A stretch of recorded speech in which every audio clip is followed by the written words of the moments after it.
Praise God, hallelujah. അടുത്തൊരു സന്ദേശത്തിലേക്ക് പരിശുദ്ധാത്മാവ് നിങ്ങളെ കൊണ്ടുവന്നിരിക്കുകയാണ്. ഇതിനകത്തുള്ള ഓരോ സന്ദേശങ്ങളും നിങ്ങളുടെ ജീവിതത്തിൽ ഭയങ്കര അനുഗ്രഹമാണെന്ന്, നിങ്ങൾക്ക് ഭയങ്കര സ്പിരിച്വലി വളരാൻ കഴിയുന്നുവെന്ന്, നിങ്ങൾക്ക് ഒത്തിരി ബ്ലെസ്സിങ് ആകുന്നു എന്നൊക്കെ നിങ്ങൾ കമന്റ്സിലൂടെയും വാട്സാപ്പിലൂടെയൊക്കെ ഞങ്ങളെ അറിയിക്കുന്നതിൽ ഒത്തിരി സന്തോഷമുണ്ട്.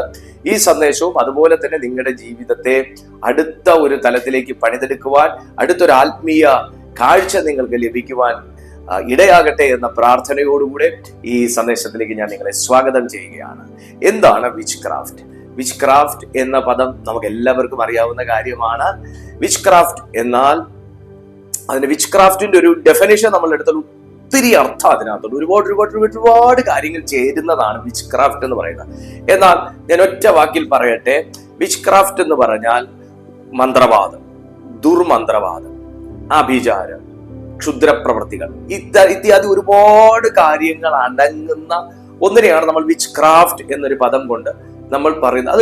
അതൊരു വിച്ചാണ്, അതൊരു ക്രാഫ്റ്റ് ആണ്. അത് ചെയ്തു കൊടുക്കുന്ന, അത് അവരുടെ കൈകളിലൂടെ ചെയ്തു കൊടുക്കുന്ന ഒരു എന്തുവാ പറയണ്ടേ, അതിനൊരു പ്രോഡക്റ്റ് എന്ന് പറയണോ, എന്തുവാ, നമുക്കതിനെ അങ്ങനെ ഭംഗിയുള്ള വാക്കുകളൊന്നും ചേർത്ത് പറയാൻ ഒക്കത്തില്ല. എങ്കിലും അതൊരു പ്രവൃത്തിയാണ്. എന്തിന് ഈ പ്രവൃത്തി ചെയ്യണം, അല്ലെങ്കിൽ ഈ പ്രവൃത്തി കൊണ്ടുള്ള ഉദ്ദേശം എന്ത്? ഈ പ്രവൃത്തി സത്യമാണോ? ഈ പ്രവൃത്തി ബൈബിളിൽ പറയുന്നുണ്ടോ? ഈ പ്രവൃത്തിയെ ബൈബിൾ വിമർശിക്കുന്നുണ്ടോ? ഈ പ്രവൃത്തിക്ക് ഒരു ദൈവ പൈതലിന്റെ ജീവിതത്തിൽ എന്തെങ്കിലും ചെയ്യാൻ കഴിയുമോ? ഈ പ്രവൃത്തി ജയിക്കുവാൻ കഴിയുന്ന ഒന്നാണോ?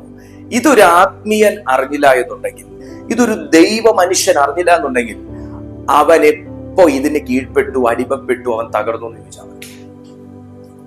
അപ്പൊ വിച്ച് ക്രാഫ്റ്റ് എന്താണ് എന്ന് ചോദിച്ചു കഴിഞ്ഞാൽ, ഇത് ദൈവത്തിൽ നിന്നല്ലാത്ത, ദൈവത്തിന്റെ ആത്മീയ അനുവാദത്തോടുകൂടെ അല്ലാത്ത, അശുദ്ധാത്മാക്കളുമായി കൂട്ടുചേർന്ന് ഒരു പ്രത്യേക കാര്യസാധ്യത്തിനോ ഒരു മനുഷ്യനെ വശീകരിക്കുന്നതിനോ, ദൈവത്തിന്റെ പദ്ധതിക്ക് വിരോധമായ ഒരു പദ്ധതി തയ്യാറാക്കി, ആസൂത്രണങ്ങൾ തയ്യാറാക്കി, ദൈവ പദ്ധതിയെയും ദൈവ പദ്ധതിയോടുകൂടെ നടത്തപ്പെടുന്ന ഒരു മനുഷ്യനെയും കുടുംബത്തെയും സ്ഥാപനത്തെയും ഇടത്തെയും നശിപ്പിച്ച് കേഴ്സ്ഡാക്കി കളയാൻ വേണ്ടിയിട്ടുള്ള അശുദ്ധാത്മാവിന്റെ പ്രേരണയോടെ അശുദ്ധാത്മാവിനാൽ നയിക്കപ്പെടുന്ന മനുഷ്യർ ചെയ്യുന്ന കർമ്മമാണ് വിച്ച് ക്രാഫ്റ്റ് എന്ന് പറയുന്നത്.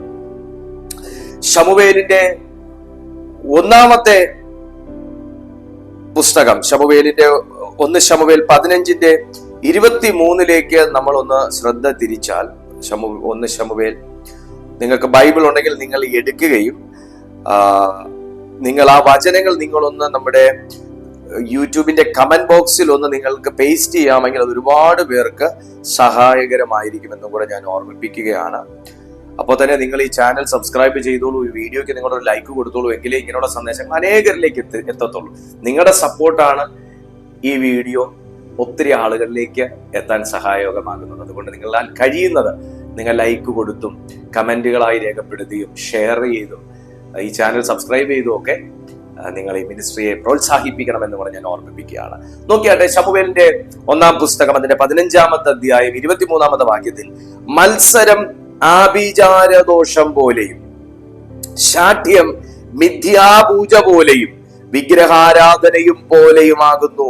നീ യഹോവയുടെ വചനത്തെ തള്ളിക്കളഞ്ഞതുകൊണ്ട് അവൻ നിന്നെയും രാജസ്ഥാനത്തിൽ നിന്ന് തള്ളിക്കളഞ്ഞിരിക്കുന്നു. അപ്പോ ഈ വിച്ച് ക്രാഫ്റ്റ് അല്ലെങ്കിൽ ആഭിചാരം ചെയ്യാൻ പോകുന്നതാരാണ്?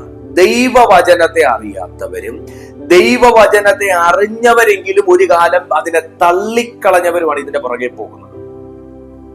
കാരണം ഇത് ദൈവഹിതമല്ലാത്ത ഒരു കാര്യമാണ് വിച്ച് ക്രാഫ്റ്റ് എന്ന് പറയുന്നത്. നിങ്ങൾ ശ്രദ്ധിക്കുക, വിച്ച് ക്രാഫ്റ്റിനെ കുറിച്ച് അവിടെ തന്നെ പറയുന്നുണ്ട്, മത്സരം ആഭിചാര ദോഷം പോലെ. അപ്പൊ ആഭിചാരം എന്നത്, വിച്ച് ക്രാഫ്റ്റ് എന്നത്, ദുർമന്ത്രവാദം എന്നത് ഇതൊരു ദോഷമാണ്. ഇതിന്റെ പ്രവൃത്തി, ഇതിന്റെ ഫ്രൂട്ട് എന്താന്ന് ചോദിച്ചാൽ ദോഷം കൊണ്ടുവരിക എന്നുള്ളതാണ്. മനസ്സിലായോ നിങ്ങൾക്ക്? ഇതിന്റെ പ്രവൃത്തി, ആഭിചാരം എന്നതിന്റെ പ്രവൃത്തി എന്താന്ന് ചോദിച്ചാൽ ദോഷം കൊണ്ടുവരിക. എന്നെ ഒത്തിരി പേര് പ്രാർത്ഥിക്കാൻ വിളിക്കുമ്പോൾ, ഒത്തിരി പേര് മെസ്സേജുകൾ അയക്കുമ്പോൾ ചില വ്യക്തികളെയൊക്കെ കണ്ടുമുട്ടുമ്പോൾ നമ്മൾ അവർക്ക് വേണ്ടി പ്രാർത്ഥിക്കുന്ന സമയം ഹോളി സ്പിരിറ്റ് വെളിപ്പെടുത്തുന്ന കാര്യങ്ങൾ അവരോട് പറയുകയും ചോദിക്കുകയും ഒക്കെ ചെയ്യുന്ന സമയം ഇന്ന കാര്യങ്ങളും സൈനുകളും ഒക്കെ അവരുടെ വീട്ടിൽ നിന്ന്, അവരുടെ പറമ്പിൽ നിന്ന്, അവരുടെ ജീവിതത്തിൽ നിന്നൊക്കെ അവർ കണ്ടിട്ടുണ്ട്, എടുത്തിട്ടുണ്ടെന്നൊക്കെ പറയാറുണ്ട്. അതിനുശേഷം അവരുടെ ജീവിതം എന്ന് പറയുന്നത് നേരെ പിന്നെ ഇങ്ങനെ ഡിഗ്രേഡ് ചെയ്ത് പൊക്കോണ്ടിരിക്കുകയാണ്. നല്ല ഉയർച്ചയിൽ പോയ ഒരു സ്ഥാപനം, നല്ല രീതിയിൽ ജീവിച്ചുകൊണ്ടിരുന്ന ജീവിതം, നല്ല ആരോഗ്യത്തോടെ വളരെ എനർജറ്റിക് ആയി ജീവിച്ചുകൊണ്ടിരുന്ന ഒരു കുടുംബം സഡൻലി എന്തോ വന്ന് അറ്റാക്ക് ചെയ്തതുപോലെ അവരുടെ ജീവിതത്തിന്റെ അങ്ങ് വല്ലാതെ ഡീഗ്രേഡ് ചെയ്ത് അങ്ങൊരു ഒരു ഡൗൺ സ്കെയിലിലേക്ക് അവരെ അങ്ങ് കൊണ്ടുപോകുന്ന ഒരു അവസ്ഥ എത്തി നിൽക്കുമ്പോഴാണ് അവർ പ്രാർത്ഥിക്കാൻ വരുന്നത്, അവർ ദൈവത്തെ അറിയുന്നത്, അവർ ദൈവത്തെ വിളിക്കുന്നത്. അന്നേരം ആ പരിശുദ്ധാത്മാവ് വെളിപ്പെടുന്ന ഇന്ന ചില ദോഷകർമ്മങ്ങൾ ഇവരുടെ ജീവിതത്തിന് നേരെ നിൽക്കുന്നു. ഇന്ന് ഈ മെസ്സേജ് കേട്ടുകൊണ്ടിരിക്കുമ്പോൾ നിങ്ങളിൽ പലർക്കും അങ്ങനെയുള്ള ചില അനുഭവങ്ങൾ ഉണ്ടായവരായിരിക്കാം. അങ്ങനെയുള്ള അനുഭവങ്ങളെ പ്രാർത്ഥനയിലും പരിശുദ്ധാത്മ ശക്തിയിലും ജയിച്ചവരായിരിക്കാം. അങ്ങനെയുള്ള അനുഭവങ്ങളെ തരണം ചെയ്തു വന്നവരായിരിക്കാം. അങ്ങനെയൊക്കെ ഉള്ളവരുണ്ടെങ്കിൽ ഒന്ന് കമന്റ് ബോക്സിൽ ഞാൻ ഇത് അനുഭവിച്ചതാണെന്നും ഇതിനെ എനിക്ക് ദൈവം ജയം തന്നതാണെന്നൊക്കെ ഒന്ന് രേഖപ്പെടുത്തിയാൽ ഈ മെസ്സേജിന് ഒത്തിരി വിശ്വാസ്യത വർദ്ധിക്കും. കാരണം ഒരുപാട് പേര് ഇങ്ങനെയൊന്നും ഇല്ലെന്നും വിച്ച് ക്രാഫ്റ്റ് ഒന്നും ഇല്ലെന്നും ഒന്നും ചെയ്യാൻ പോകുന്നില്ലെന്നും ഇത് നമ്മൾ വിശ്വസിച്ചാലേ വലിക്കത്തുള്ളൂ എന്നൊക്കെ പറയുമ്പോൾ ഇതിന്റെ പിന്നിലത്തെ യാഥാർത്ഥ്യം എന്താണ് എന്നറിയുന്ന ഒരു കൂട്ടരെങ്കിലും ഉണ്ട് എന്ന് എനിക്കറിയാം. കാരണം ഞങ്ങളെയൊക്കെ കർത്താവ്, എന്നെയൊക്കെ കർത്താവ് അതിന്റെ അകത്തുനിന്ന് കൊണ്ടുവന്ന വ്യക്തികളാണ്. നിങ്ങൾക്കറിയാലോ, എന്റെ ഈ പാസ്റ്റർ ദീപു കൃഷ്ണ എന്ന ഈ ചാനലിലത്തെ മെസ്സേജ് കാണുന്നവരായിരിക്കുമല്ലോ ഏറെക്കുറയും ആൾക്കാർ. എന്നാൽ പുതിയ ആൾക്കാർ ഒരു പക്ഷേ ഈ വീഡിയോ കാണുമ്പോൾ ഞാൻ നിങ്ങളോട് പറയട്ടെ, ദീപു കൃഷ്ണയായിരുന്ന എന്നെ കർത്താവ് ഈ ഒരു വിശ്വാസത്തിലേക്ക് കൊണ്ടുവന്നതിന്റെ പിന്നിൽ എന്റെ ദൈവത്തിന് പറയാൻ ഒരുപാട് യുദ്ധകഥകളുണ്ട്. ഒരുപാട് യുദ്ധകഥകളുണ്ട്. കാരണം എന്നെ വിടാതെ പിന്തുടർന്നതും എന്നെ പിടിച്ചു വെച്ചിരുന്നതുമാകുന്ന ഒരു വലിയ ഘടകത്തെ കുറിച്ചാണ് ഞാൻ നിങ്ങളോട് സംസാരിച്ചു കൊണ്ടിരിക്കുന്നത്. ഞാൻ ആ സാധനത്തിന് വിശ്വസിച്ചിട്ടല്ല, പക്ഷേ അതിന്റെ ഇൻഫ്ലുവൻസ്, എന്നാൽ അതിനെ തകർക്കുവാൻ എങ്ങനെ നമുക്ക് സാധിക്കും? എങ്ങനെ നമ്മൾ പോലും അറിയാതെ ആയിരിക്കാം ആ ഒരു അദൃശ്യ വലയം നമ്മളെ ഇങ്ങനെ ചുറ്റുന്നത്. നമുക്ക് മനസ്സിലാകത്തില്ല. നമുക്ക് വേണ്ടി ആര് ചെയ്യാനാ? നമുക്കെതിരെ ആരാ ദോഷം നിരൂപിക്കുന്നു? നമുക്ക് ആരാ ദോഷം പ്രവർത്തിക്കും? നമ്മൾ ആർക്കും ദോഷിയല്ലല്ലോ എന്നൊക്കെയുള്ള നല്ല മനസ്സോടെയുള്ള ജീവിതമായിരിക്കാം നമ്മുടേത്. പക്ഷേ അദൃശ്യ മണ്ഡലത്തിൽ ചിലതൊക്കെ നമ്മെ ചുറ്റുന്നുണ്ടോ എന്ന് നാം ഇന്നത്തെ ഈ വചനത്തിന്റെ വെളിച്ചത്തിൽ പരിശോധിച്ച് പറയുന്ന രീതിയിൽ അതിനെ ഡീല് ചെയ്യുമ്പോഴേ നമുക്ക് വെളിപ്പെടത്തുള്ളൂ, ഈ സാധനം പൊട്ടത്തുള്ളൂ, ഇതിന്റെ മേലൊരു ജയമുള്ളൂ. എനിക്ക് നന്നായിട്ട് അറിയാം, ഇന്ന് ആ രീതിയിൽ കർത്താവ് ജയിപ്പിക്കാൻ വേണ്ടി ടൂളുകൾ കയ്യിലേൽപ്പിക്കാനുള്ള ചില ദൈവമക്കൾ ഇതിനകത്ത് വന്നിട്ടുണ്ട്. ജയം നൽകാൻ വേണ്ടി ചില ആയുധങ്ങൾ ഏറ്റുവാങ്ങാൻ ചില ദൈവമക്കൾ ഈ മെസ്സേജ് ഇപ്പൊ ഇരുന്ന് കണ്ടുകൊണ്ടിരിക്കുന്നുണ്ട്. ഹല്ലേലൂയ. അതുകൊണ്ട് ബൈബിൾ പറയുന്നു, മത്സരം ആഭിചാരദോഷം പോലെ. നമ്മുടെ വിഷയം ഇവിടെ മത്സരമല്ല, ഒരു മത്സരമാണ് ഒരു മനുഷ്യനെ കൊണ്ട് ആഭിചാരം ചെയ്യിക്കുന്നത്. അപ്പൊ ബൈബിളിൽ നമ്മൾ നോക്കുന്ന സമയത്ത് എന്തിനാണ് ഈ കാര്യങ്ങൾ ഒരു മനുഷ്യൻ ചെയ്യുന്നത്? മനുഷ്യന് എതിരായി ചെയ്യുന്നതാണ്, മനുഷ്യൻ സ്ഥാപനത്തിനെതിരായി ചെയ്യുന്നതാണ്, മനുഷ്യൻ ഒരു കുടുംബത്തിനെതിരായി ചെയ്യുന്നതാണ്, മനുഷ്യൻ ഒരു കുട്ടിക്കെതിരായിട്ട് ചെയ്യുന്നതാണ്. നിങ്ങൾ പറഞ്ഞ വിശ്വസിക്കുമെന്ന് അറിയത്തില്ല. സഹപാഠികൾ, ഒരു ക്ലാസ്സിൽ പഠിക്കുന്ന ഒരേ സമപ്രായക്കാരായ രണ്ടു കുട്ടികൾ, അതിൽ ഒരു കുട്ടി ക്ലാസ് ടോപ്പർ ആയി എന്ന് കണ്ടിട്ട് തന്റെ കുഞ്ഞ് നന്നായി പഠിക്കാൻ വേണ്ടിയും മറ്റേ കുഞ്ഞ് താഴേക്ക് ചാടാൻ വേണ്ടിയും പോയി പണി ചെയ്യാണ്. ഹല്ലേലൂയ. പോയി പണി ചെയ്യാണ്. അടുത്ത സമയം ആ കൊച്ചിന് കൊണ്ടൊരു ചോക്ലേറ്റ് കൊടുക്കുകയോ ആ ചെയ്ത പണിയിലുള്ള എന്തെങ്കിലും കാര്യം കൊണ്ട് കൊടുക്കുകയോ അതിനെ കൊണ്ട് അത് കഴിപ്പിക്കുകയോ കുടിപ്പിക്കുകയോ ചെയ്ത് ആ കൊച്ച് പിന്നെ അങ്ങ് താഴോട്ടാ. ഒരുപാട് കാര്യങ്ങൾ ഈ വേൾഡിലേക്ക് നമ്മൾ ഇറങ്ങിക്കഴിഞ്ഞാൽ നമുക്ക് മനസ്സിലാക്കാൻ കഴിയും. ആ കൊച്ച് എന്തോ ചെയ്തിട്ടാ, ആ കൊച്ച് എന്തറിഞ്ഞിട്ടാ, പക്ഷെ തന്റെ ഉള്ളിലത്തെ ഒരു കോപം, ഒരു അസൂയ, ഒരു ഈഗോ, ഒരു ദുരഭിമാനം, ഇതൊരു മനുഷ്യനെ ബുദ്ധിയില്ലാത്തവനും കാഴ്ചയില്ലാത്തവനുമാക്കി പൈശാചിക രാജ്യ നിയന്ത്രണത്തിനകത്ത് അവനെ ആക്കി എവിടെ പോയി എന്ത് ചെയ്യാമെന്നുള്ള കാര്യങ്ങൾ ചിന്തിച്ച് ചെയ്തു കൂട്ടി മഹാപാപം വരുത്തി ദോഷം വരുത്തി വെക്കും.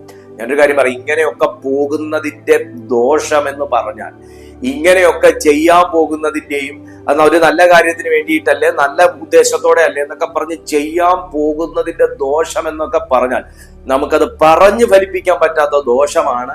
അതുകൊണ്ട് യേശുവിന്റെ നാമത്തിൽ അങ്ങനെ നടക്കുന്ന വ്യക്തികൾ മാനസാന്തരപ്പെടാൻ ഇടയാകട്ടെ. ഞാൻ അത്ര മാത്രമേ പറയുന്നുള്ളൂ. അപ്പൊ ഇത് ചെയ്യുന്നത് എന്തിനാണ്? ഇതെന്തിനാണ് ഈ പണി ചെയ്യുന്നതെന്ന് വെച്ചാൽ, ഒന്നുകിൽ ചില കാര്യങ്ങളെ നിയന്ത്രിക്കാൻ, മനസ്സിനെ നിയന്ത്രിക്കാൻ, ചിന്തകളെ നിയന്ത്രിക്കാൻ, ബിസിനസ്സിനെ നിയന്ത്രിക്കാൻ, ഇത് ചില ഇടങ്ങളെ നശിപ്പിച്ചു കളയാൻ തുടങ്ങി സ്വന്തം ആഗ്രഹം ദൈവഹിതമല്ലെങ്കിൽ പോലും നടപ്പാക്കി കിട്ടണമെന്ന ഒരാഗ്രഹത്തോടെ, നിർബന്ധ ബുദ്ധിയോടെ, മത്സര ബുദ്ധിയോടെ, അതാ നമ്മൾ ശമൂവേലിന്റെ പുസ്തകത്തിൽ വായിച്ചു, മത്സര ബുദ്ധിയോടെ ദുരാത്മാക്കളെ കൂട്ടുപിടിച്ച് ചെയ്യുന്ന ഒരു ദുഷ്കർമ്മമാണ് വിച്ച്ക്രാഫ്റ്റ്. ഇതിന്റെ ഉത്ഭവം, ഇതിന്റെ ഒറിജിൻ എവിടെയാണെന്ന് ചോദിച്ചാൽ ഭൂമിയിലല്ല. ഇതിന്റെ ഉത്ഭവം എവിടെയാണെന്ന് ചോദിച്ചാൽ സ്വർഗത്തിലാണ്. സ്വർഗം എന്ന് ഉദ്ദേശിക്കുമ്പോൾ നിങ്ങൾ ദൈവത്തിന്റെ സന്നിധി എന്ന് ഓർക്കരുത്. നമുക്ക് യെശയ്യാവിന്റെ പ്രവചന പുസ്തകം 14-ാമത്തെ അധ്യായം അതിന്റെ 12-ാമത്തെ വാക്യത്തിലേക്ക് ദൈവമക്കൾ ഒന്ന് വന്നാൽ നമുക്ക് വളരെ സുപരിചിതമായ ഒരു വചനം നമുക്ക് അവിടെ കാണാനായിട്ട് പറ്റും. 12-ാമത്തെ വാക്യം മുതൽ വായിക്കും. അരുണോദയ പുത്രനായ ശുക്ര, നീ എങ്ങനെ ആകാശത്തു നിന്ന് വീണു? ജാതികളെ താഴ്ത്തിക്കളഞ്ഞവനെ, നീ എങ്ങനെ വെട്ടേറ്റു നിലത്ത് വീണു? 13-ാമത്തെ വാക്യം ശ്രദ്ധേയം. ഞാൻ സ്വർഗത്തിൽ കയറും, എന്റെ സിംഹാസനം ദൈവത്തിന്റെ നക്ഷത്രങ്ങൾക്കു മീതെ വെക്കും. ഉത്തരദിക്കിന്റെ അതിർത്തിയിൽ സമാഗമ പർവ്വതത്തിന്മേൽ ഞാൻ ഇരുന്നരുളും. ഞാൻ മേഘോന്നതങ്ങൾക്കു മീതെ കയറും, ഞാൻ അത്യുന്നതനോട് സമനാകും എന്നല്ലോ നീ ഹൃദയത്തിൽ പറഞ്ഞത്.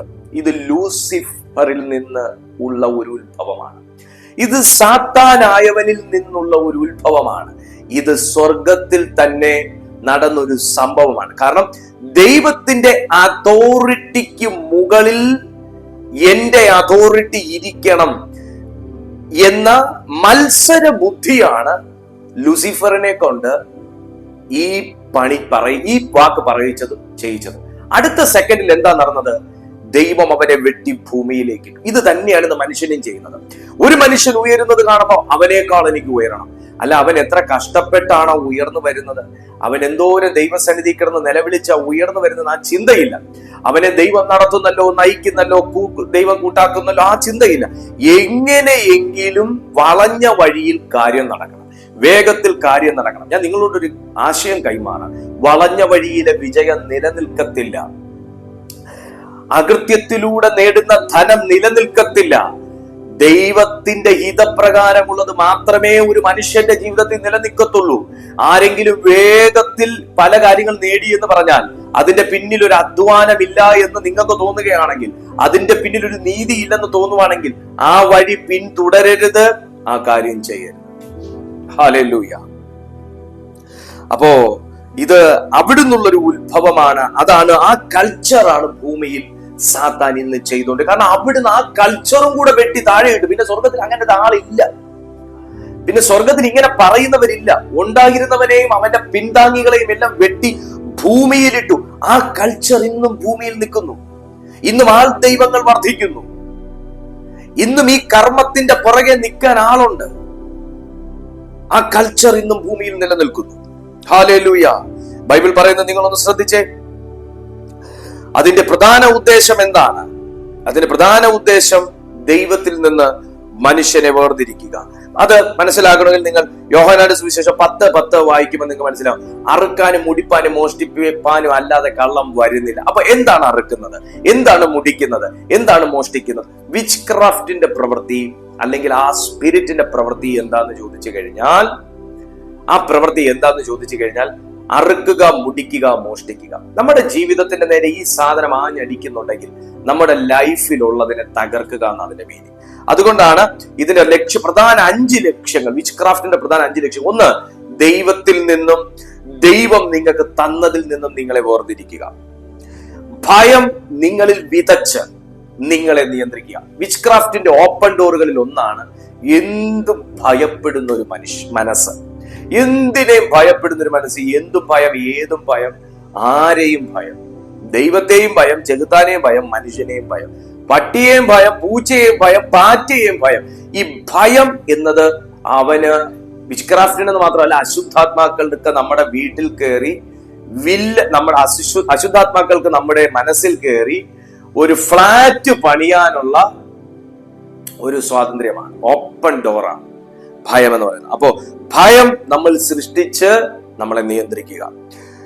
ദൈവത്തിന്റെ ടൈമിംഗ് ഡിലേ ചെയ്യുക എന്ന് പറഞ്ഞാൽ, ദൈവം നമ്മുടെ ലൈഫിൽ അപ്രൂവ് ചെയ്തൊരു കാര്യം, കർത്താവ് നമ്മുടെ ജീവിതത്തിൽ സാങ്ഷൻ ചെയ്തൊരു കാര്യം, അത് ആത്മമണ്ഡലത്തിൽ റിലീസായി അത് നമ്മിലേക്ക് വരുന്ന ആ വരവിനെ ബ്ലോക്ക് ചെയ്യുക. ചില ഇരുട്ടിന്റെ ശക്തികൾ കയറി നിന്ന് നമ്മുടെ വരവിനെയും വരുമാനത്തെയും നമ്മിലേക്ക് വരാനുള്ള ബ്ലെസ്സിങ്ങിനെയും നമ്മിലേക്ക് വരാനുള്ള അപ്രൂവൽസിനെയും നമ്മൾ മൂവ് ചെയ്യാനുള്ള മേഖലകളെയൊക്കെ തടയും. നിങ്ങൾക്ക് തന്നെ തോന്നിയിട്ടില്ല, ചില കാര്യത്തിന് കാലതാമസം വരേണ്ട ഒരു കാര്യവും ഇല്ല, പക്ഷെ വല്ലാതെ ഡിലേ ഡിലേ ഡിലേ, എല്ലാ കാര്യത്തിനും ഡിലേ, ഏത് കാര്യത്തിനും ഡിലേ. അങ്ങനെ നിങ്ങൾ സഫർ ചെയ്യുന്നുണ്ടെങ്കിൽ ഞാൻ നിങ്ങളോട് പറയുന്നു ഇതിനെതിരായി പ്രാർത്ഥിക്കുക. പ്രത്യേകിച്ച് നമ്മുടെ ഈ പ്ലാറ്റ്ഫോമിന്റെ ഒരു പ്രത്യേകത എന്താണെന്ന് ചോദിച്ചാൽ, നമ്മൾ ഇങ്ങനെയൊക്കെയുള്ള മീറ്റിംഗ്സ് നടത്താറുണ്ട്. ഒരു 1 ഡേ പ്രെയറായി, 3 ഡേ പ്രെയറായി, 5 ഡേ പ്രെയറായി നമ്മൾ സ്പെഷ്യൽ പ്രെയറുകൾ നടത്താറുണ്ട്. ഞങ്ങളുടെ ഈ ചാനൽ ആരെങ്കിലും ആദ്യമായിട്ട് കാണുന്നുണ്ടെങ്കിൽ, ഇപ്പൊ നിങ്ങൾ ഈ വീഡിയോ കണ്ടോണ്ടിരിക്കുമ്പോൾ തന്നെ ഇതിന്റെ താഴെ ഡിസ്ക്രിപ്ഷൻ ബോക്സിൽ ഒരു വാട്സാപ്പ് കമ്മ്യൂണിറ്റിയുടെ ലിങ്ക് കൊടുത്തിട്ടുണ്ട്. നിങ്ങൾ ആ ലിങ്ക് ക്ലിക്ക് ചെയ്ത് ഞങ്ങളുടെ വാട്സാപ്പ് ഗ്രൂപ്പിൽ നിങ്ങൾ ജോയിൻ ചെയ്താൽ ഇങ്ങനെയുള്ള സ്പെഷ്യൽ ടങ്സ് പ്രെയറുകൾ ഞങ്ങൾ വെക്കാറുണ്ട്. ഇപ്പൊ കഴിഞ്ഞ ദിവസം ഞങ്ങൾ നടത്തിയത് വിച്ച് ക്രാഫ്റ്റിനെ തകർക്കാനുള്ള ഒരു അന്യഭാഷയിലെ പ്രാർത്ഥന. ഭയങ്കര ഡെലിവറൻസ് ആയിരുന്നു, അസാധാരണമായ ഡെലിവറൻസ് ആയിരുന്നു ആ മീറ്റിംഗിനകത്ത് നടന്നത്. പിന്നെ അതുപോലുള്ള ടങ്സ് പ്രെയർ, അല്ലെങ്കിൽ തന്നെ ഞങ്ങൾ ടങ്സ് പ്രെയറുകൾ കണ്ടക്ട് ചെയ്യാറുണ്ട്. അപ്പൊ നിങ്ങൾക്ക് അങ്ങനെയൊക്കെയുള്ള പ്രാർത്ഥനകളിൽ താല്പര്യമുണ്ട്, അങ്ങനെയുള്ള സ്പെഷ്യൽ പ്രെയറുകളിൽ നിങ്ങൾക്ക് കയറണം എന്നുണ്ട്, നിങ്ങൾക്ക് അതിന്റെ നോട്ടിഫിക്കേഷൻ കിട്ടണമെന്നുണ്ടെങ്കിൽ ഞങ്ങളുടെ വാട്സ്ആപ്പ് ഗ്രൂപ്പിൽ നിങ്ങൾ ജോയിൻ ചെയ്താൽ മതി. പ്ലസ് നിങ്ങൾക്ക് ഫോൺ സ്റ്റോറേജ് ഒരു പ്രശ്നമാണെങ്കിൽ ഈ ചാനൽ നിങ്ങൾ സബ്സ്ക്രൈബ് ചെയ്താൽ മതി. ഇങ്ങനെയുള്ള മീറ്റിംഗ്സ് ഓൺ ടൈമിൽ തന്നെ നിങ്ങൾക്ക് ഈ ചാനലിൽ നിങ്ങൾക്ക് ലൈവ് കിട്ടുകയും ചെയ്യും. നിങ്ങൾ ചാനൽ സബ്സ്ക്രൈബ് ചെയ്താൽ മതി. ഇനി നമുക്ക് ബാക്ക് ടു ദ പോയിന്റ്. ഈ ദൈവിക സമയങ്ങളെ ബ്ലോക്ക് ചെയ്ത് നിർത്തും. ഈ വിച്ച് ക്രാഫ്റ്റിന്റെ ഇൻഫ്ലുവൻസ് നമ്മുടെ ലൈഫിൽ ഉണ്ടെങ്കിൽ, വിച്ച് ക്രാഫ്റ്റ് മാത്രമല്ല ദൈവിക സമയങ്ങളെ ബ്ലോക്ക് ചെയ്യുന്നത്, മറ്റ് ചില സ്പിരിറ്റുകളും ഉണ്ട്. നമ്മൾ അതിനെ കുറിച്ചൊക്കെ പഠിച്ചിട്ടുണ്ട് ഇതിനു മുന്നേ.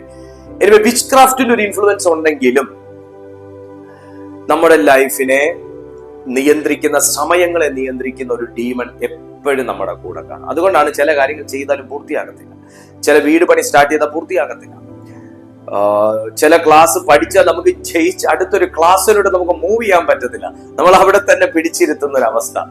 പക്ഷെ അങ്ങനെയൊക്കെ ഉണ്ടെങ്കിൽ നിങ്ങൾ ഇന്ന് ഉണർന്ന് ചിന്തിക്കണമെന്ന് ആത്മാവിൽ പ്രാർത്ഥിച്ച് ജയമെടുക്കണം ആ മേഖലകൾ.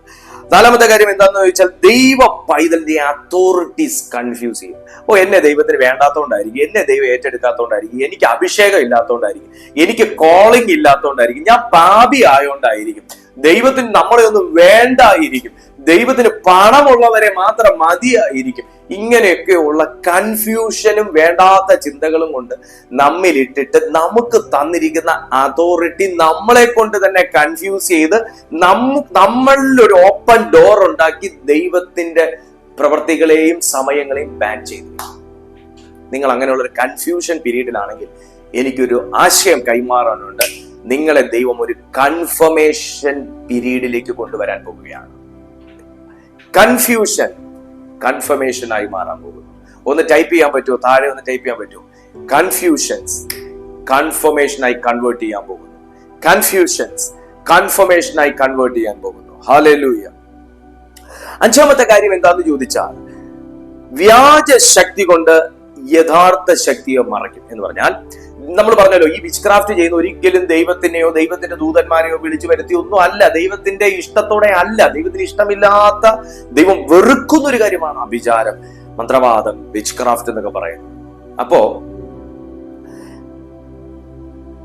അശുദ്ധാത്മാവിന്റെ ശക്തിയിൽ ആശ്രയിച്ച് ദൈവശക്തിയെ മറയ്ക്കും എന്ന് പറഞ്ഞാൽ, ചില ഇടങ്ങളിൽ നടക്കുന്ന അത്ഭുതങ്ങൾ, ചില ഇടങ്ങളിൽ നടക്കുന്ന വീര്യപ്രവൃത്തികൾ നമുക്ക് ഇങ്ങനെ അവിടെ അത് നടക്കുന്നു, ഇവിടെ ഇത് നടക്കുന്നു, അതിന്റെ 2 ശക്തി ഒന്നല്ലേ? നോ, അല്ല. നമുക്കത് അപ്പോസ്തല പ്രവൃത്തികളിൽ നമുക്ക് ശിമോൻ എന്ന് പറയുന്ന ഒരു മന്ത്രവാദി, സൈമൺ എന്ന് പറയുന്ന ഒരു മന്ത്രവാദി, അപ്പോസ്തല പ്രവൃത്തി 8-ാമത്തെ അധ്യായത്തിൽ പൗലോസ്ലീഹ ക്യാരി ചെയ്തിരുന്ന അതോറിറ്റി വാങ്ങാൻ ശ്രമിച്ചു. നിങ്ങൾ മനസ്സിലായോ ആ പാപം എത്ര വലുതാണ്? പൗലോസ്ലീഹ ക്യാരി ചെയ്ത അതോറിറ്റി വാങ്ങാൻ ശ്രമിച്ചു, പൈസ കൊടുത്ത് വാങ്ങാൻ ശ്രമിച്ചു. എന്ന് പറഞ്ഞാൽ അതൊക്കെ ഞാൻ ആ നാമത്തിൽ ഞാൻ ചെയ്യട്ടെ, ആ പവർ വാങ്ങാൻ ശ്രമിച്ചു. അതുപോലെ അപ്പോസ്തല പ്രവൃത്തികൾ 13-ാമത്തെ അധ്യായത്തിൽ എലിമാസ് എന്ന് പറയുന്ന മനുഷ്യൻ ദൈവവചനത്തെ തടയാൻ ശ്രമിച്ചിട്ട് പൗലോസ് യൂസ് ചെയ്യുന്ന യേശുവിന്റെ നാമത്തിൽ അത്ഭുതങ്ങൾ ചെയ്യാൻ ശ്രമിച്ചു. മനസ്സിലായോ? അപ്പോ എങ്ങനെ അതുവരെ ആ മനുഷ്യൻ വ്യാജ ആത്മാവിൽ പ്രവൃത്തി ചെയ്തുകൊണ്ടിരുന്ന മനുഷ്യനാണ്.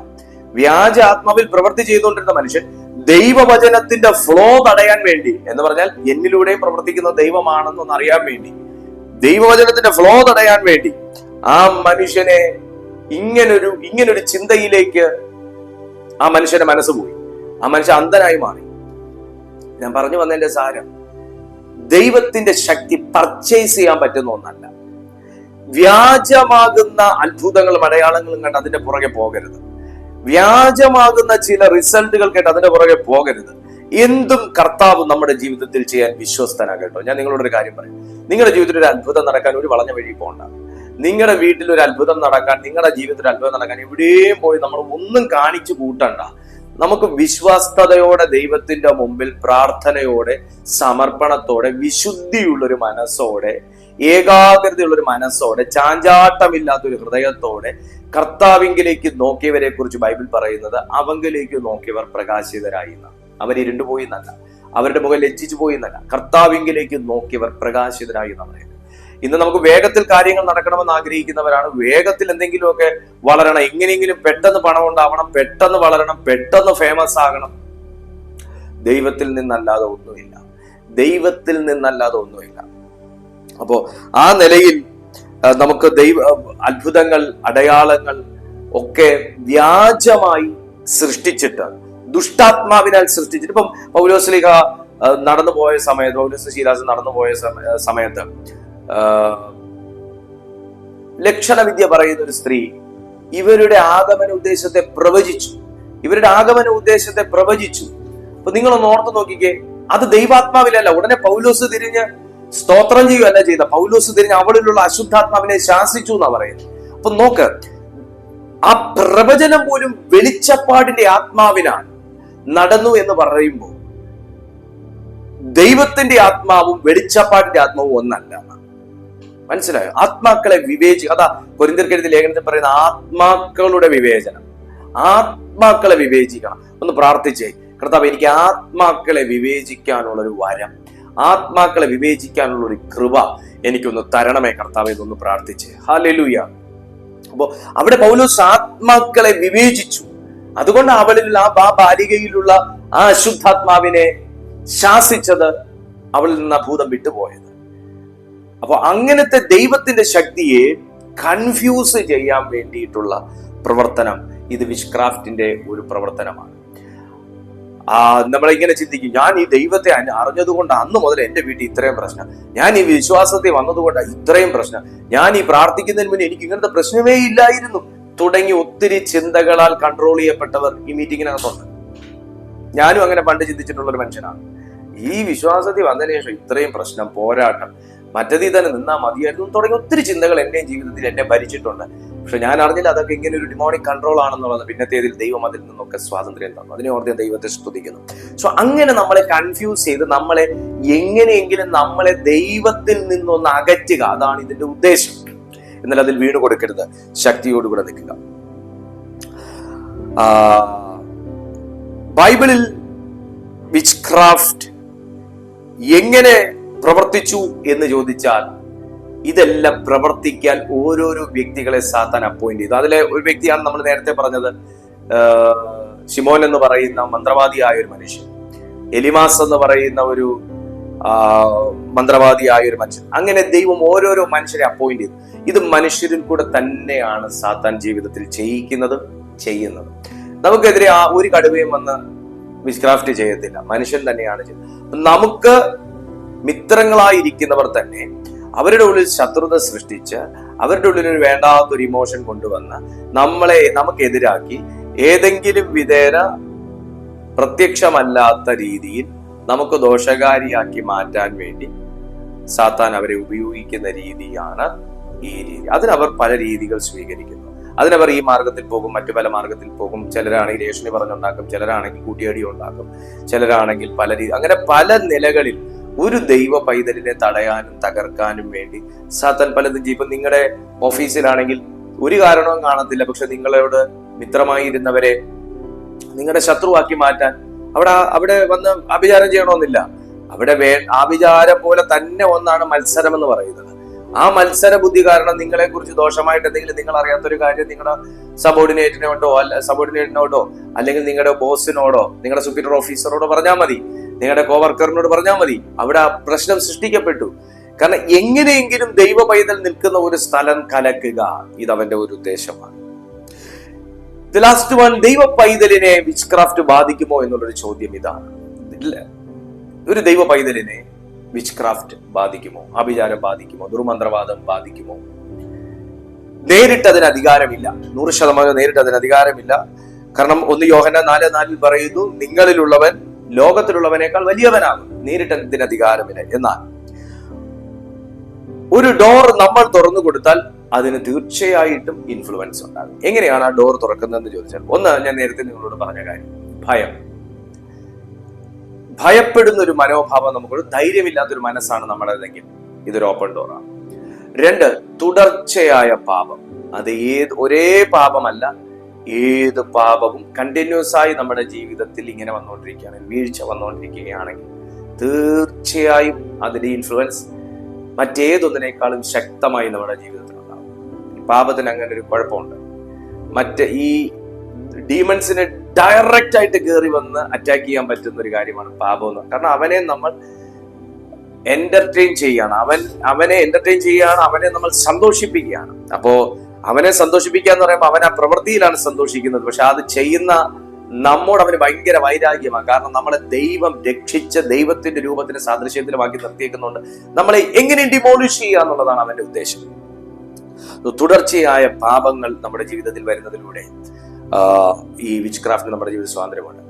3ാമത്തെ കാര്യം എന്ന് പറയുന്നത് അൺഫോർഗീവ്നെസ്. നമുക്ക് ക്ഷമിക്കാൻ കഴിയാത്തൊരു മനസ്സ്, വിട്ടുകൊടുക്കാൻ കഴിയാത്തൊരു മനസ്സ്, രൂപാന്തരമില്ലാത്തൊരു മനസ്സിന്റെ ഉടമയാണെങ്കിൽ, അലിവില്ലാത്തൊരു മനസ്സ്, ഒരു കല്ല് മനസ്സ്, കഠിന മനസ്സെന്നൊക്കെ നമ്മൾ പറയുന്ന പോലെ വല്ലാത്തൊരു മനസ്സാണ് നമ്മുടേതെങ്കിൽ നമ്മുടെ ജീവിതത്തിൽ വിച്ച് ക്രാഫ്റ്റിന്റെ പ്രവർത്തികൾ തീർച്ചയായിട്ടും ഉണ്ടാകും, അതിന്റെ ഇൻഫ്ലുവൻസ് ഉണ്ടാകും. 4ാമത്തെ കാര്യം എന്ന് പറയുന്നത് മറ്റു പല ദൈവിക, ഞാനത് ഓപ്പണായിട്ട് ഞാൻ നിങ്ങളോട് പറയുന്നില്ല, അതിന് നമുക്ക് വേണമെങ്കിൽ ഇങ്ങനെ പറയാം, ഒക്കൾട്ട് ക്യൂരിയോസിറ്റി എന്ന് വേണമെങ്കിൽ പറയാം. എന്ന് വെച്ചാൽ ഏതെങ്കിലും രീതിയിൽ എന്റെ ഭാവി ഒന്ന് അറിയണം, ഏതെങ്കിലും രീതിയിൽ എന്റെ നാളെ ഒന്ന് അറിയണം. ആര് പ്രവചിച്ചാലും വേണ്ടുകയല്ല, എനിക്കൊന്ന് ഞാൻ എന്താവും എനിക്ക് അറിയണം. ഇങ്ങനെ അറിയാനുള്ളൊരാഗ്രഹം ഉണ്ടല്ലോ, കാര്യം പിടിയിട്ട് കാണുമല്ലോ. അങ്ങനെയുള്ള കാര്യങ്ങളുടെ പുറകെ നടക്കുന്നവർ, പരതുന്നവർ, വായിക്കുന്നവർ, അന്വേഷിക്കുന്നവർ, നോക്കുന്നവരുടെ ജീവിതത്തിൽ ഇതിന്റെ ഇൻഫ്ലുവൻസ് ഉണ്ടാകും. 5ാമത്തെ കാര്യം എന്താന്ന് ചോദിച്ചാൽ വചനത്തെ അവഗണിക്കുന്നവർ. ചിലർക്ക് ചില ടൈപ്പ് മെസ്സേജുകളോടായിരിക്കും ഭയങ്കര താല്പര്യം. ചിലർക്ക് രക്ഷയെക്കുറിച്ച് കേൾക്കുന്ന ഇഷ്ടമല്ല, ചിലർക്ക് സ്നാനത്തെ കുറിച്ച് കേൾക്കുന്ന ഇഷ്ടമല്ല, ചിലർക്ക് പ്രവചന ശുശ്രൂഷ ഭയങ്കര ഇഷ്ടമാണ്, ചിലർക്ക് ചില പ്രത്യേക നമുക്ക് ഒരു ഇതുണ്ടല്ലോ. ആ രീതിയിൽ ദൈവവചനത്തെ അവഗണിക്കുക. ചിലർക്ക് പാപത്തെ കുറിച്ച് കേൾക്കുന്ന ഭയങ്കര അസ്വസ്ഥതയാണ്, ചിലർക്ക് നിത്യതയെ കുറിച്ച് കേൾക്കുന്ന ഭയങ്കര അസ്വസ്ഥതയാണ്. ആ മീറ്റിങ്ങിന് ആള് കാണൂല. കാരണം അതൊക്കെ എന്തോ ഒരു പഴഞ്ചൻ. അങ്ങനെ വചനത്തെ അവഗണിക്കരുത്. നമുക്ക് സുഖമുള്ള രീതിയിലത്തെ മെസ്സേജ് തപ്പി നമ്മൾ പോകുന്നത് നമ്മൾ പോലും അറിയാതെ വചനത്തെ അവഗണിക്കുന്ന ഒരു മനോഭാവമുള്ളവരാക്കി നമ്മളെ മാറ്റുകയാണ്. അപ്പൊ നമ്മൾ അറിയാതെ പല രീതിയിൽ, കാരണം എഫെസ്യർക്ക് എഴുതിയ 4-ാമത്തെ അധ്യായം 27-ാമത്തെ വാക്യത്തിൽ പറയുന്നു, പിശാചിന് ഇടം കൊടുക്കരുതെന്ന് പറയുമ്പോൾ, ഞാനൊന്നും ഇടം കൊടുത്തിട്ടില്ല പിശാചിന്, എനിക്ക് തന്നെ ഇരിക്കാൻ ഇവിടെ ഇടമില്ല എന്ന് പറഞ്ഞിട്ടൊന്നും കാര്യമില്ല. നമ്മൾ ഈ രീതിയിലുള്ള മനോഭാവങ്ങൾ നമ്മൾ സാത്താന് ഇടം കൊടുക്കുന്നതിന് സമമാണ്. പ്രത്യേക തരത്തിലുള്ള വചനങ്ങൾ മാത്രമേ കാണൂ, പ്രത്യേക ആൾക്കാരുടെ മെസ്സേജ് മാത്രമേ കേൾക്കൂ, പ്രത്യേക സഭക്കാരുടെ മെസ്സേജ് മാത്രമേ. അതിൽ നിങ്ങൾ വേറെ തെറ്റിദ്ധരിക്കണ്ട. അങ്ങനെയൊക്കെ ചില മൈൻഡ് സെറ്റുകളുണ്ട്. അതിന് അൺഫോർഗീവ്നെസ് എന്നും കൂടെ പറയും കേട്ടോ. ദൈവവചനം പ്യുവറായി, ഞാൻ നിങ്ങളോട് പറയാം, ദൈവവചനം വെള്ളം ചേർക്കാതെ പ്യുവറായി ക്രിസ്തുവിൽ നിന്ന് ഡൈവേർട്ട് ചെയ്യാത്ത രീതിയിൽ ദൈവവചനത്തിന്റെ ആ കോറായിട്ടുള്ള കാര്യങ്ങളെ വളച്ചൊടിക്കാത്ത നിലയിൽ ആര് പ്രസംഗിച്ചാലും അത് സ്വീകരിക്കാം. ക്രിസ്തുവിനെ ആരാധിക്കുന്നതിന് പകരം വേറൊരു മധ്യസ്ഥനെ മധ്യത്തിൽ നിർത്തി പറയാത്ത ഒരു മെസ്സേജ് ആണെങ്കിൽ കേൾക്കാം, ഒരു തെറ്റുമില്ല അതിനകത്ത്. എനിക്ക് ആത്മീയ വർധനവ് വരുത്തുന്നത് എന്നെ ക്രിസ്തുവിൽ നിന്നും ദൈവവചനത്തിൽ നിന്നും ദൈവവചനത്തിന്റെ സത്യത്തിൽ നിന്നും പിന്തിരിപ്പിക്കാത്ത, എന്നെ ഒരു അത്ഭുതങ്ങളിലേക്ക് മാത്രം ഫോക്കസ് ചെയ്യിക്കാത്ത, എന്നെ ഒരു വിടുതലിലേക്ക് മാത്രം ഫോക്കസ് ചെയ്യിക്കാത്ത, എന്നെ ഒരു സാമ്പത്തിക അനുഗ്രഹത്തിലേക്ക് മാത്രം ഫോക്കസ് ചെയ്യിക്കാത്ത, എന്നെ ദൈവത്തെക്കുറിച്ചും പാപത്തെക്കുറിച്ചും നീതിയെക്കുറിച്ചും പരിശുദ്ധാത്മാവിനെ കുറിച്ചും ദൈവകൃപയെക്കുറിച്ചും ഒക്കെ പഠിപ്പിക്കുകയും വളർത്തുകയും ചെയ്യുന്ന ഒരു മെസ്സേജ് ആണെങ്കിൽ കേൾക്കാം. ഹല്ലേലൂയ, കേൾക്കാം. അവിടെ നമ്മൾ വേറെ ചിന്തിച്ചു കൂട്ടി തല പുകയ്ക്കാൻ നിൽക്കണ്ട. ആ ചിന്ത ഒന്ന് സ്വന്തം ജീവിതത്തിൽ ചിന്തിച്ചെങ്കിൽ നന്നായി പോയാലും വല്ലാതെ അത്രയേ ചിന്തിച്ച് കൂട്ടി വേണ്ടാത്തതൊക്കെ ധരിച്ച് വെച്ച്. ഹല്ലേലൂയ. അപ്പൊ ആ രീതിയിൽ പിശാചിന് ഇടം കൊടുക്കരുത് എന്ന് ദൈവത്തിന്റെ വചനം പറയുന്നു. എങ്ങനെ വിച്ച് ക്രാഫ്റ്റിനെ നമുക്ക് പൂർണ്ണമായിട്ടും തകർത്ത് കളയാൻ പറ്റും? പൂർണ്ണമായിട്ടും വിച്ച് ക്രാഫ്റ്റിനെ തകർത്ത് കളയാൻ പറ്റും. കൊലോസ്യർക്ക് എഴുതിയ ലേഖനം 2:15 പറയുന്നു, എല്ലാ അധികാരത്തെയും യേശു കീഴടക്കി, സകല വാഴ്ചയും യേശു കീഴടക്കി. വിച്ച് ക്രാഫ്റ്റിനെ ഒന്നാമത്തെ കാര്യം, ഈ സാധനത്തിനെ ഭയപ്പെടുന്നത് നിർത്തുക. ഇതിന്റെ പ്രവൃത്തികൾ, ഇതിന്റെ അറ്റാക്കുകൾ ഭയപ്പെടുന്നത് നിർത്തുക. രണ്ടാമത്തെ കാര്യം, ക്രൂശിന്റെ ശക്തി ഡിക്ലെയർ ചെയ്യുക. ക്രൂശിന്റെ ശക്തി, കാരണം ക്രൂശ് എന്ന് പറയുന്നത് സാത്താൻ പരാജയപ്പെട്ട ഒരിടമാണ്. അതിനെ നിങ്ങൾ ഡിക്ലെയർ ചെയ്യുക.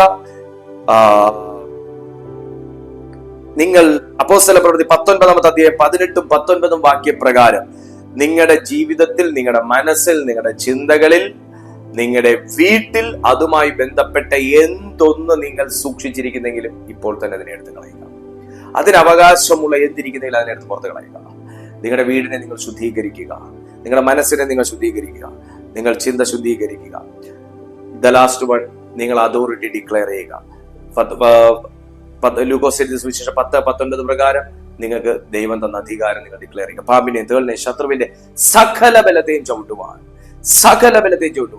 യേശു തന്ന അധികാരം നിങ്ങൾ തുറന്നു കൊടുക്കുക. നിങ്ങൾ തുറന്ന ദോഷത്തിന്റെ വാതിലുകൾ അടയ്ക്കുക. നിങ്ങൾ അടച്ചു വെച്ചിരുന്ന അധികാരത്തിന്റെ വാതിൽ നിങ്ങൾ തുറന്നു കൊടുക്കുക. ഈ നിലയിലൂടെ നിങ്ങൾക്ക് ഏതൊരു ദുഷ്ടന്റെ തീയമ്പുകളെയും പ്രവർത്തികളെയും പവേഴ്സിനെയും നിങ്ങൾക്ക് തകർത്ത് ജയിക്കുവാൻ കഴിയും. പരിശുദ്ധാത്മാവ് അതിന് നിങ്ങളെ സഹായിക്കും. നിങ്ങളുടെ ജീവിതത്തിൽ പുതിയൊരു ഓപ്പണിംഗ് ഉണ്ടാകും. തീർച്ചയായിട്ടും ഈ സന്ദേശം നിങ്ങൾ ഇപ്പോൾ തന്നെ ലൈക്ക് ചെയ്യുക. നിങ്ങൾ ചാനൽ സബ്സ്ക്രൈബ് ചെയ്തിട്ടില്ലെങ്കിൽ ചെയ്യുക. മറ്റുള്ളവർക്ക് നിങ്ങൾ ഷെയർ ചെയ്ത് കൊടുക്കുക. നിങ്ങളുടെ അഭിപ്രായങ്ങൾ, നിങ്ങളുടെ പ്രാർത്ഥനാ വിഷയങ്ങൾ യൂട്യൂബിന്റെ കമന്റ് ബോക്സിൽ നിങ്ങൾക്കിടാം. ഇതിനുശേഷം കാണുന്ന വാട്സ്ആപ്പ് പ്രെയർ ലൈൻ നമ്പറിലേക്ക് നിങ്ങൾക്ക് അയക്കാനായി സാധിക്കും. കർത്താവ് നിങ്ങളെ സഹായിക്കട്ടെ, നിങ്ങളെ ബ്ലസ് ചെയ്യട്ടെ. അടുത്തൊരു ദിവസം പുതിയൊരു സന്ദേശവുമായി നാം കണ്ടുമുട്ടുന്നത് വരെ അത്യുന്നതന്റെ ചിറകിന്റെ കീഴിൽ സർവശക്തനായ ദൈവം നമ്മളെ സൂക്ഷിക്കട്ടെ. God be with U.